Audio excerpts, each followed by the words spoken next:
ఎన్నో ఆశలతోటి ఆత్మ బలిదానంతో వచ్చిన తెలంగాణని అప్పులపాలు చేసి ఈయన అంటాడు మన మంత్రి గారు, మాజీ మంత్రి గారు కిరసనాయిల దీపంలో చదువుకున్నట్టు. ఈ కిరసనాయిల దీపంలో చదువుకున్న మాజీ మంత్రి, కిరాయి ఇంట్లో ఉన్న మాజీ మంత్రి 2014లో ఈరోజు నాగారం తుంగతుర్తిలో బంగ్లా కట్టి 1000 కోట్లు ఎట్లా సంపాదించిన అధ్యక్ష? ఎక్కడికి వెళ్ళి వచ్చినాయి అధ్యక్ష?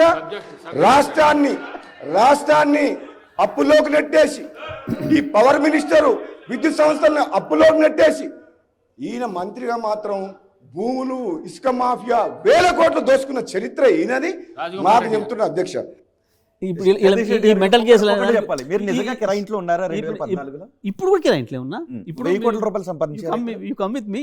ఇప్పుడు కూడా ఈయన 1000 అంటాడు, అలా నేను 10,000 అంటాడు. మళ్ళీ ఆయన 10,000 తర్వాత మీరు ఎందుకు తొందరపడి తీసేసినారు? ఇంకోటి 20,000 కూడా ఉంది దాంట్లో, అలా అన్న దాంట్లో 20,000 కూడా ఉంది.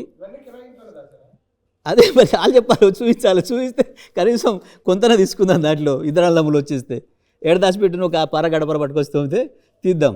గింత మెంటల్ కేసులు వీళ్ళు ఏడ మాట్లాడుతున్నామో సోయలేదు. అయితే నేను మీకు ఇంకొకటి చెప్పాలి, తప్పకుండా వీళ్ళ మీద తగు సందర్భంలో బ్రహ్మాండం చర్యలు తీసుకుంటాను. నేను ఎప్పుడు ఎట్లా ఇరికేయాలనో, ఎక్కడ పెట్టాలనో అన్నీ మంచి రికార్డ్ అయి ఉంటున్నాయి. తప్పించుకోలేరు ఇక దొంగలు. మీడియా ముందు మాట్లాడితేనేమో నేను అట్లనే మీడియా వాళ్ళు ఇట్లా అన్నారు అందరూ, కానీ నాకు మంచిగా దొరికారు ఫ్లోర్లో.